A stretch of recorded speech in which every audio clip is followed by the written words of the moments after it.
الرحمن الرحیم۔ تعظیم سادات مسلمانوں انسانوں پر ضروری ہے۔ نبی کے نسب، نبی کے ساتھ جو نسبت ہے اس کا حیا ضروری ہے۔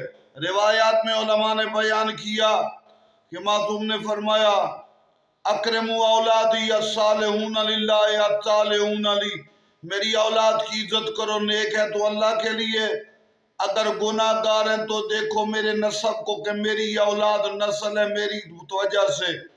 تو تعظیم سادات کے حوالے سے آج کہہ رہے ہیں کہ لوگ گستاخی کر رہے ہیں۔